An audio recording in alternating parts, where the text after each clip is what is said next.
Tatiana, Emily y Mía. Ya está. Ok, a ver, comiencen. A ver, comienza Emily. Ok, doctora. Buenas noches. ¿Me escucha? Sí, sí. Ok, ¿empezamos? De una vez. ¿Se me logra observar? Sí, ¿verdad? Sí, ya. Sí, sí. Buenas noches a todos, doctora y compañeros. Como están observando en la imagen, a mi grupo y a mí nos ha tocado exponer el tema de diabetes gestacional, ¿no? Entonces, como definición tenemos que la diabetes gestacional se va a caracterizar por la disminución de la tolerancia a los hidratos de carbono, o sea, a los glúcidos. Esta viene a ser una complicación muy frecuente en el embarazo y suele aparecer y detectarse entre las 24 y 28 semanas de gestación o incluso puede llegar a diagnosticarse en la semana 20 de gestación. Ahora, se ha observado una incidencia de diabetes gestacional según la edad del paciente. Como podemos observar, en embarazadas menores de 25 años tienen una probabilidad de 9% de desarrollar la diabetes gestacional, entre los 25 y 29 años de un 9,6%, entre 30 y 34 años de un 14,2% y de 35 años en adelante de un 18,6%. Como podemos observar, la edad es un determinante muy importante. Ahora, tenemos a los riesgos, ¿no? Las mujeres con antecedentes de diabetes gestacional van a tener un riesgo de hasta 20 veces mayor de padecer una diabetes mellitus tipo 2, justamente porque ya hay una disfunción pancreática, ¿no? También tienen el riesgo de que se pueda repetir en esta complicación en posteriores gestaciones y puede quedar en diabetes crónica en un 20 a 30%. ¿Seguimos? Hablando de la epidemiología, podemos encontrar a nivel mundial esta complicación de un 16,2%, en América del Sur de un 13,2%, en nuestro país, Perú, de un 16%, justamente no está tan lejos de un nivel mundial, ¿no? De Brasil de un 9,4%, de México de 10 a 12% y de Cuba de un 4,5%. ¿Seguimos? Ahora, para entender la fisiopatología, tenemos que recordar que la placenta no solamente va a nutrir al bebé, sino que también va a funcionar como un órgano endocrino porque va a producir muchas hormonas, ¿no? Entonces, durante el embarazo, mientras la placenta crece, pues obviamente va a aumentar la producción de hormonas. Aquí encontramos a las famosas hormonas placentarias. Por ejemplo, al lactógeno placentario humano, a la progesterona, a los estrógenos, al cortisol, a la hormona de crecimiento placentaria y a la prolactina, ¿no? Estas hormonas, ¿qué van a hacer? Pues van a disminuir el efecto de la insulina en los tejidos maternos.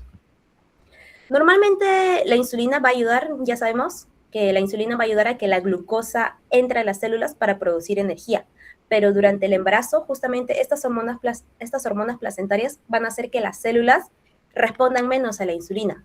Esto se va a conocer como la resistencia a la insulina materna. Ahora, si observamos la parte verde, podemos comprender cómo es que funciona un embarazo normal, ¿no? Por ejemplo, vemos que en un embarazo normal, el páncreas va a detectar que la insulina ya no funciona tan bien. Entonces, ¿qué va a hacer nuestro cuerpo? ¿Qué van a hacer nuestras células beta? Van a producir más insulina. Esto se le va a conocer como la compensación del páncreas.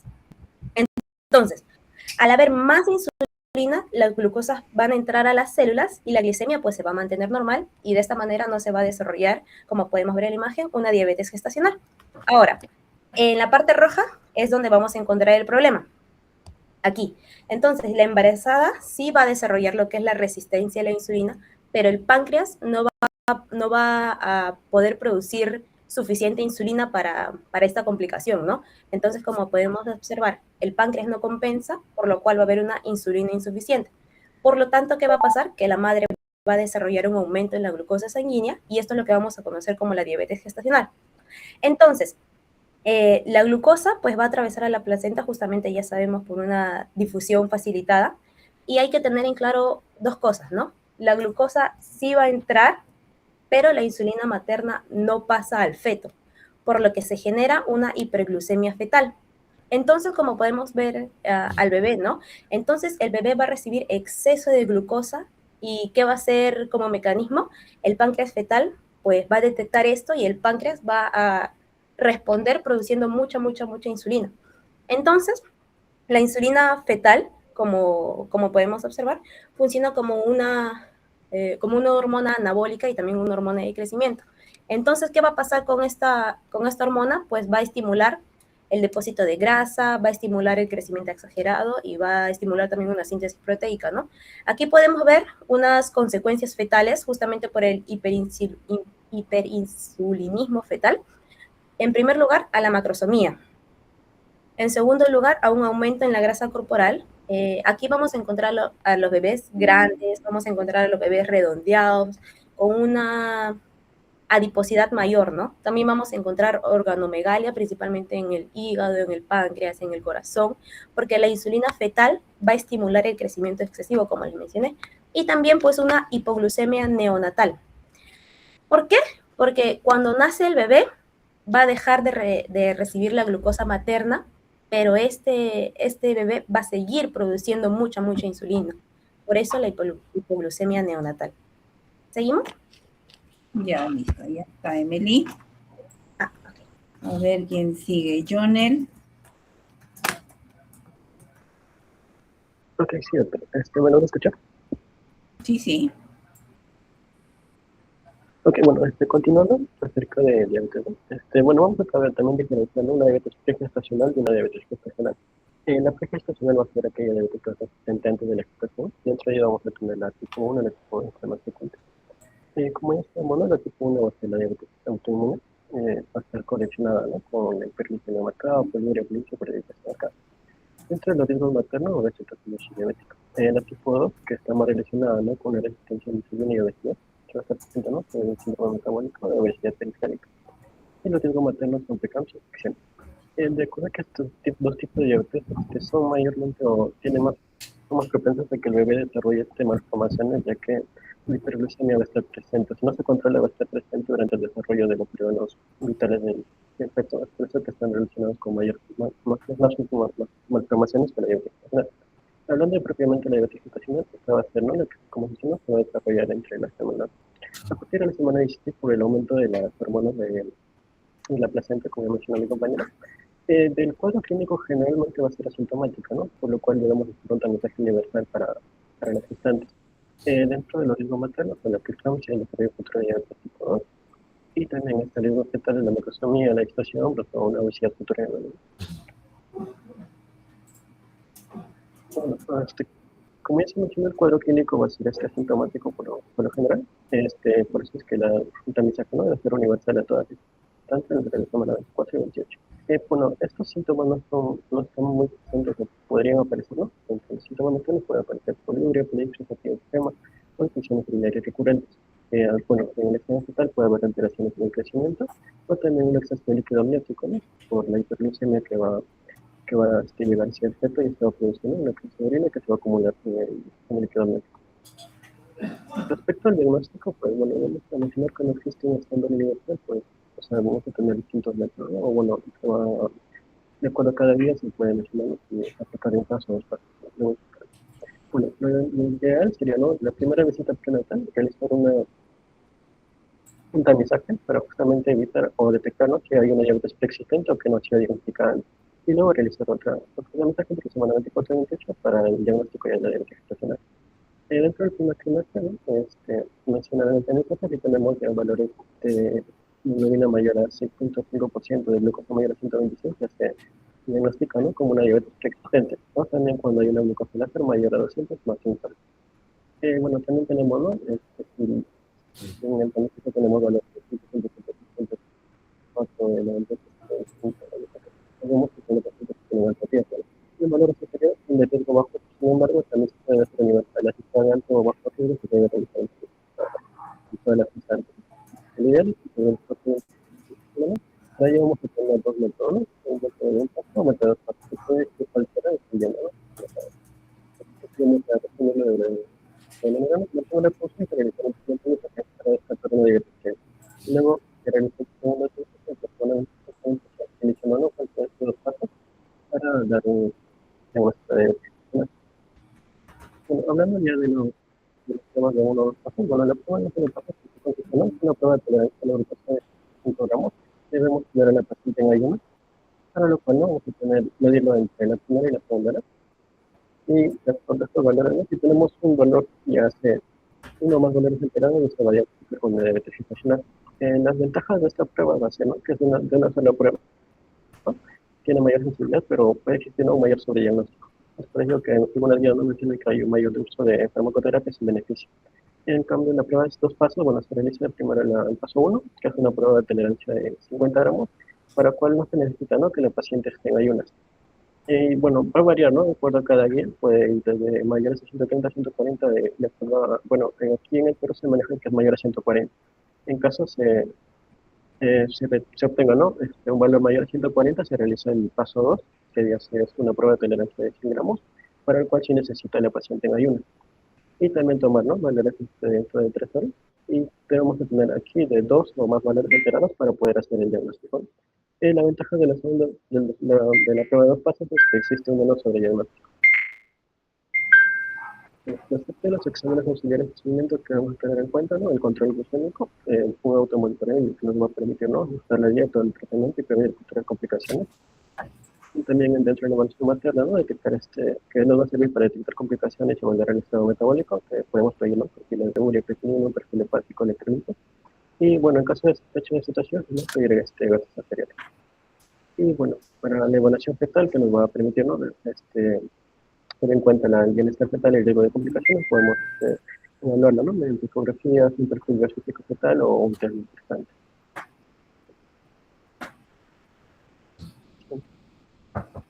Bueno, acerca del manejo, lo ideal, ¿no?, debemos tener metas glucémicas. Joner, ¿cuántas diapositivas quedan? ¿Cuántas láminas? 8 diapositivas. 8, ya, entonces ahí nomás, ¿ya? Manejo de la diabetes, ya que lo haga Tatiana.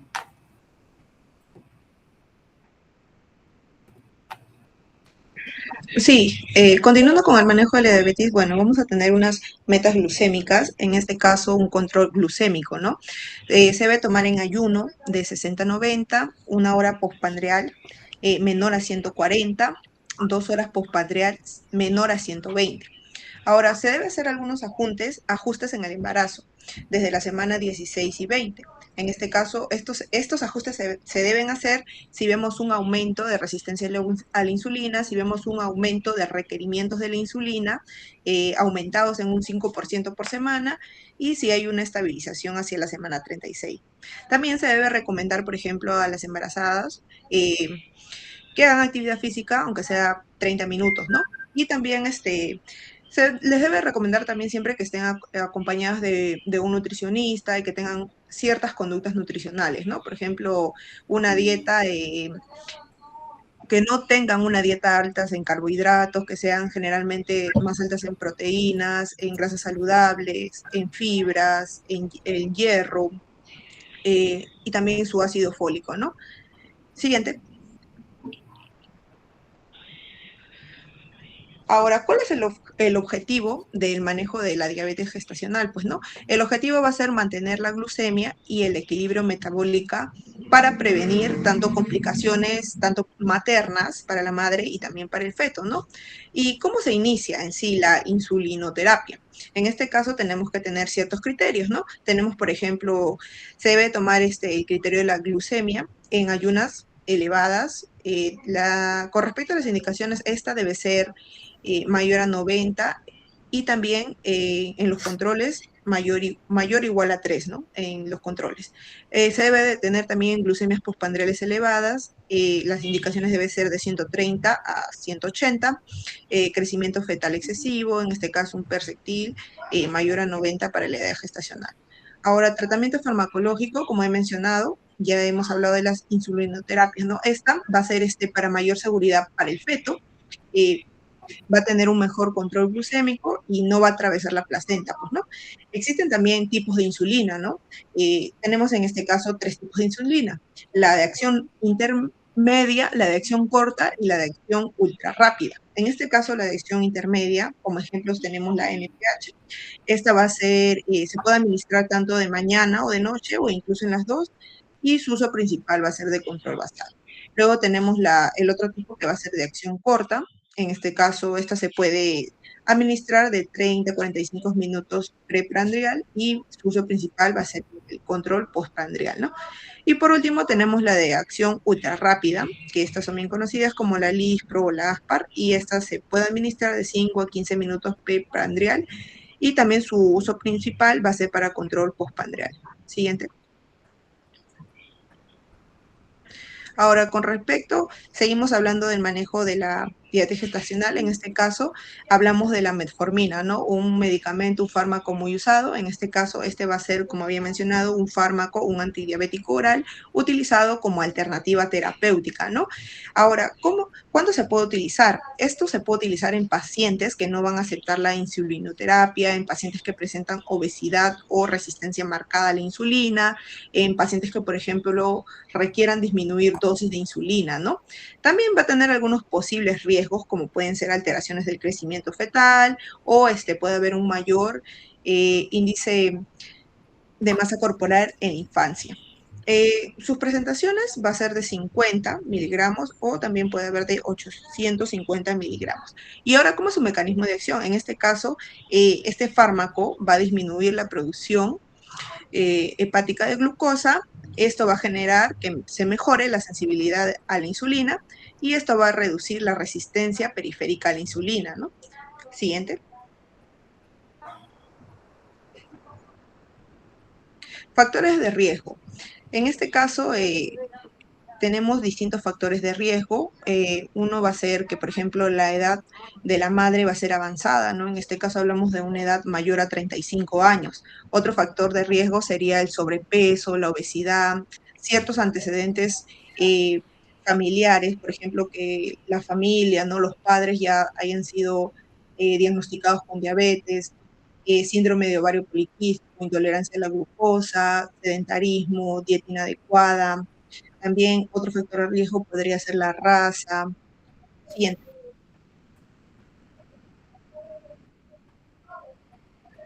Creo que ahí nomás una pregunta. A ver, eso de la metformina no me quedó claro. Regresa a la metformina. Ahí. ¿Cuáles esos, dices, posibles riesgos del uso de la metformina? ¿Cómo va a afectar el crecimiento fetal?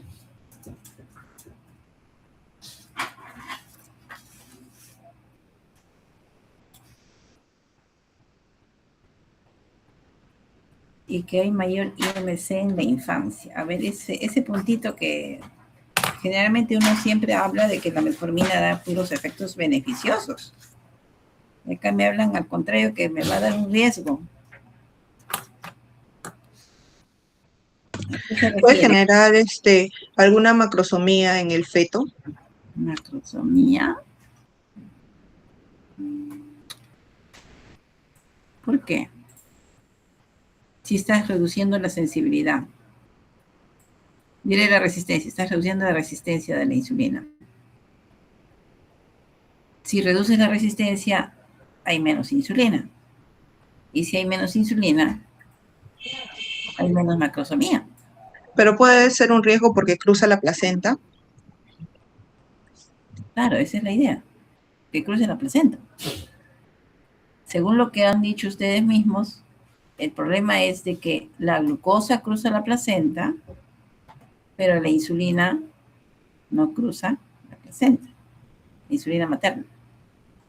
Entonces, ese problema es la causa por qué ese niño nace macrosómico.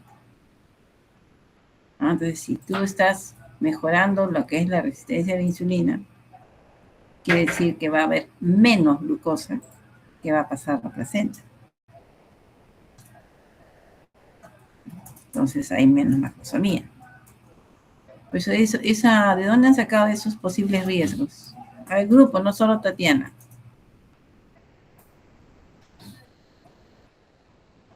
¿A qué se refiere? Y otro también, ¿no? Si yo tengo un niño que voy a disminuir la macrosomía, van a ser con menos kilos, se supone pues de que va a ser destinado a tener menos peso en la infancia, en la adolescencia, en la adultez. Porque ese es el riesgo de ser hijo de madre que tuvo diabetes gestacional. La macrosomía te está dando, como se dice, ya el destino que vas a ser obeso o insulino resistente o diabético. Entonces, o sea, yo le encuentro puros beneficios. ¿De dónde me sacan esos riesgos?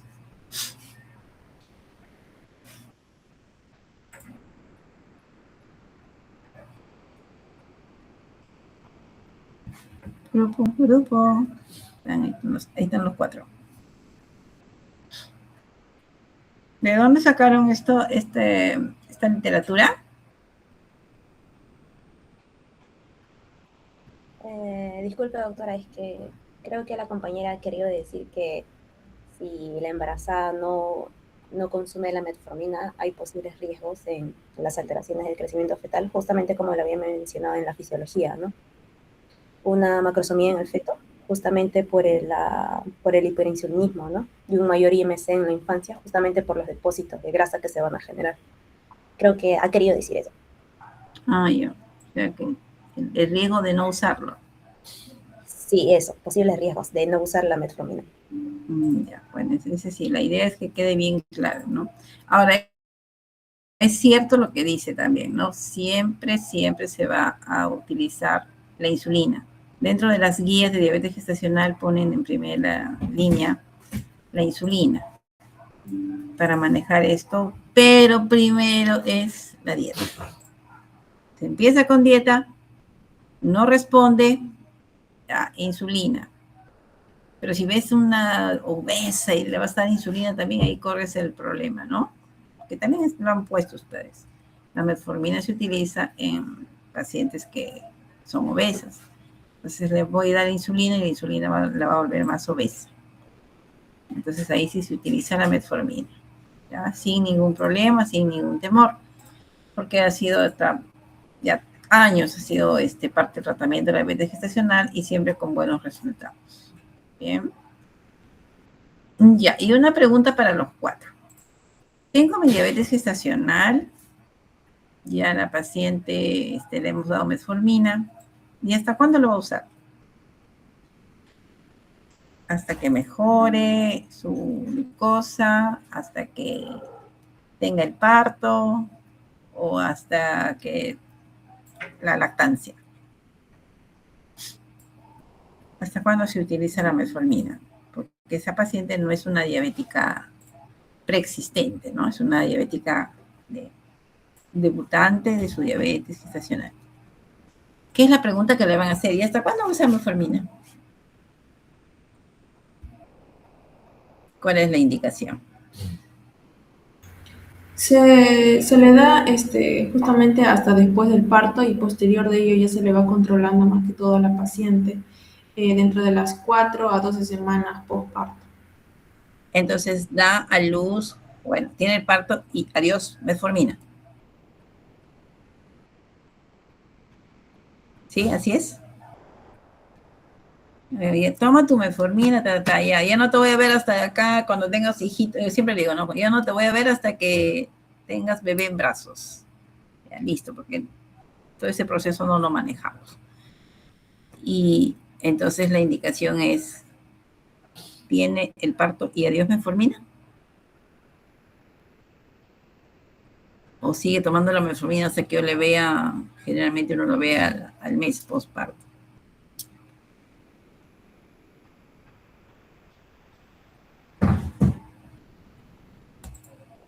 Se le dice solo hasta el parto.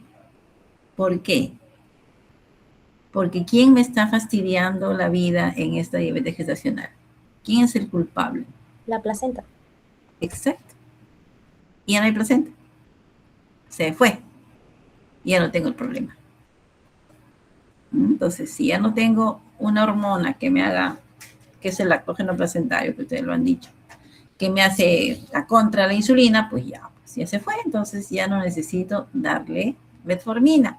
¿Y por qué? También la metformina pasa a la leche materna y yo quiero que esa mujer amamante su hijito en lactancia exclusiva. Entonces, ¿para qué hacer el riesgo de darle un medicamento innecesario? Innecesario. Distinta a una diabética. Una diabética tipo 2 sí es necesario. Entonces, ahí se dice ya, ten tu hijito, nada, solo tu alimentación y te veo después en el seguimiento, que supongo que eso me lo van a decir después, ¿ya? Listo, entonces ya están aclarados los puntitos y seguimos. A ver, con la última de las niñas, Mía.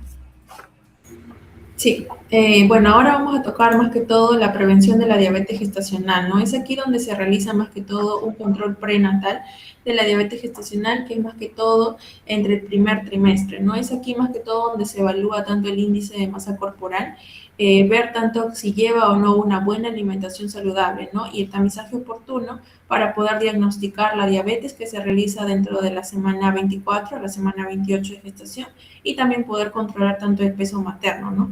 Ahora, en ese cuadro que podemos observar ahí, vamos a ver aquí que vamos a tener el peso periconcepcional como marcador del estado nutricional materno, ¿no? En donde, por ejemplo, si tenemos que la paciente va a tener un bajo peso, es decir, va a tener un índice de masa corporal de 18.5, ella pues al momento de la gestación va a tener que incrementar su peso de un total de 12 a 18 kilos, a diferencia que si hay una gestante con obesidad mayor a 30, que es su índice de masa corporal, máximo debe aumentar su peso de 6 a 7 kilos. Siguiente, por favor. Luego vamos a hablar acerca de las complicaciones a corto plazo, en donde vamos a tener tanto que se puede llegar a desarrollar, ¿no?, una muerte fetal, y esto pues producido por la misma hiperglucemia severa, en donde el feto va a tener un mayor sufrimiento, ¿no? También vamos a tener tanto la macrosomía fetal, y pues esta va a ser producida justamente por la hiperinsulinemia fetal, ¿no?, en donde va a haber un mayor crecimiento y va a tener un mayor peso, es decir, mayor a 4 kilogramos. Luego también tenemos tanto a la preeclampsia como una hipertensión gestacional, que esta pues va a ser causada justamente por la diabetes gestacional, ya que esta va a presentar o va a poder desarrollar una disfunción del endotelio. También vamos a tener al polidramnios, que esta más que todo se produce por la hiperinsulinismo y por la hiperglucemia fetal, ¿no?, en donde va a poder producirse tanto una mayor diuresis osmótica, y esto va a poder aumentar tanto el líquido amniótico. Luego también tenemos la morbilidad neonatal, en donde los recién nacidos pueden llegar a presentar, ¿no?, una hipoglucemia neonatal o hasta una disminución de la frecuencia respiratoria. Siguiente, por favor.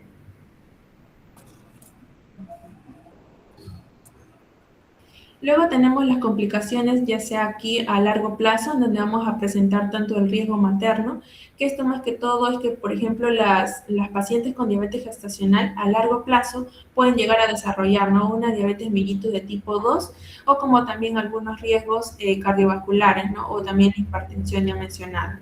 Luego tenemos también el riesgo para la descendencia, más que todo en los hijos, ya sea de manera infantil, ¿no?, o en adolescentes con un mayor riesgo de obesidad, y aumentando así tanto la grasa corporal de ellos.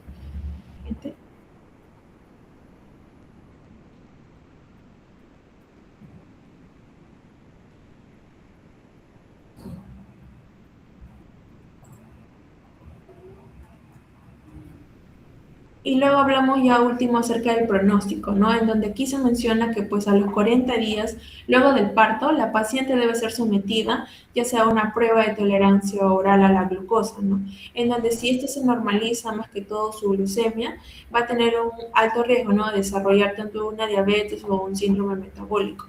Y luego también tenemos que si hay una mayor probabilidad de la diabetes, luego del parto se puede llegar a producir tanto una mayor severidad de la hiperglucemia, una necesidad de la insulina. El diagnóstico se debe dar antes de las 20 semanas de gestación, ¿no? También puede presentar la presencia de la obesidad, la persistencia de la hiperglucemia de manera postparto, y pues el diagnóstico y tratamiento oportuno puede llegar a disminuir, ¿no?, la morbilidad. Siguiente, por favor.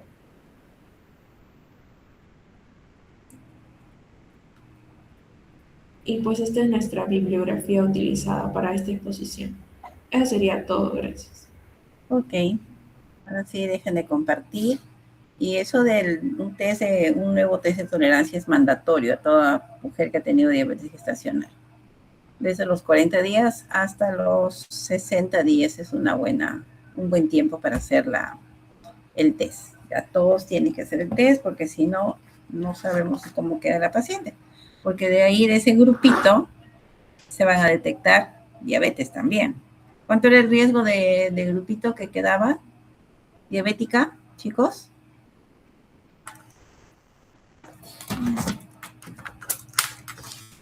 De un 20 a 30%, doctor. Es bastante alto. Entonces, eso hay que tener en cuenta, ¿ya? Entonces, esas pacientes, mientras más obesitas son, tienen más riesgo de quedarse o de haber hecho una mala dieta, porque también hay mujeres que uno le pone a dieta y nada, no entienden, los famosos antojitos, y se quedan diabéticas. Entonces, hacen el test y ya no califican como una prediabetes, sino califican ya como diabéticas. Ok. ¿Alguna pregunta de los compañeros? Aprendan sus cámaras para la lista.